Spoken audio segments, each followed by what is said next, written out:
पहले तार का जो प्रतिरोध है R1 वो है हमारे पास प्रतिरोध 2 और दूसरे वाले का हम ले लेंगे R2 जिसको हमें क्या करना है, ज्ञात करना है। माना जो पहले तार की लंबाई L1 है वो हमने ले लिया L, L2 कितनी हो गई, यहाँ पे देखिए तार की लंबाई की हो गई 2 गुनी, 2 गुनी कर दी 2L। ठीक, व्यास कर दिया जाए आधा, तो पहले जो व्यास होगा हमारे पास D1 बराबर D, ये पहला व्यास हो गया। अब D2 क्या होगा, इसका आधा हो जाएगा, D का आधा। तो बताइए पहले वाली त्रिज्या कितनी है हमारे पास, R1 बराबर हो जाएगा D1/2। तो D1 का मान लगा दीजिए, R1 बराबर हो जाएगा D/2। इसी प्रकार हमारे पास R2 क्या होगा, वो होगा D2/2। अब D2 का मान लगा दीजिए, क्या है D2 का मान, वो है D/2 और इसके बटे में जाला 2, तो बड़ा बटे नीचे आएगा। R2 बराबर कितना हो जाएगा, D/2 दूनी 4।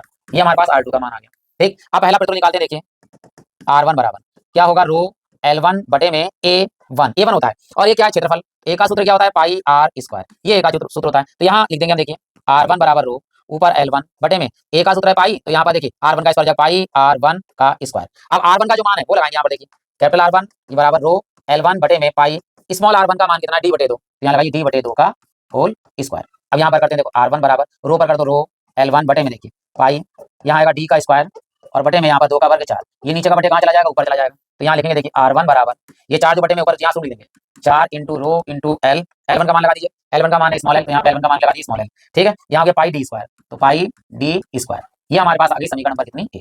अब लेते हैं, देखो दूसरे वाले के लिए R2 के लिए क्या होगा, R2 बराबर होगा ऊपर आएगा हमारे पास रो और यहाँ पर L2 और बटे में पाई, ध्यान दीजिएगा पाई हमने R स्क्वायर यहाँ दे दो, पाई R स्क्वायर है तो पाई R2 स्क्वायर हो जाएगा। तो क्षेत्रफल लगाएंगे पहले हम, तो उसकी जगह पर पाई R1 था, यहाँ पाई R2 लगा दीजिए। आप सारे मान लगा दीजिए, क्या क्या मान है हमारे पास, रो इंटू L2 का मान, L2 का मान 2L बटे में पाई, R2 का मान कितना, R2 का मान है D/4, तो D/4 का वर्ग।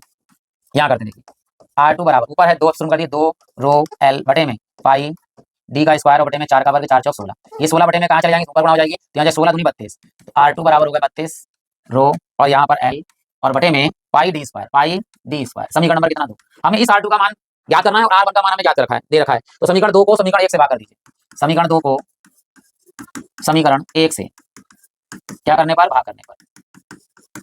चलिए भाग कर देते हैं यहाँ पर, तो ये लिखेंगे R2 ऊपर और बटे में यहाँ भाग करना है R1 से। ऊपर ये वाला मान लगाएंगे, देखिए 32 रो L बटे में पाई D स्क्वायर, बटे में कितना है हमारे पास, देखो यहाँ पर 4 रो L बटे में पाई D स्क्वायर, तो पाई D स्क्वायर से पाई D स्क्वायर कैंसिल हो गया, रो L से रो L का स्क्वायर हो गया, यहाँ से काट दीजिए 4 8 32, 4 8 32 हो गया। R2 का मान यहाँ लगाइए, क्या है R1 का मान, सॉरी R1 का मान कितना है, 2, R2 का निकालना है, बराबर कितना है ऊपर देखो 8, ये बटे में 2 है तो 2 से क्या हो जाएगा, ऊपर गुणा हो जाएगा 8 से। देखो R2 बराबर कितना हो गया, 8 दूनी 16 और ये मात्रक होता है ओम, तो ये R2 का मान कितना है हमारे पास, 16 ओम आया है। आशा करते हैं कि सवाल था अच्छा लगा होगा आपके लिए, तो आप लाइक कर दीजिएगा। कोई कंफ्यूजन है तो आप कमेंट बॉक्स में कंफ्यूजन लिख दीजिएगा, ताकि मैं आपको पर्सनल जो है उसी पे एक सोल्यूशन करके लिख के दे दूंगा आपके लिए। तो यहाँ ऑप्शन सही कौन सा है, बी वाला ऑप्शन सही है, 16 ओम हमारा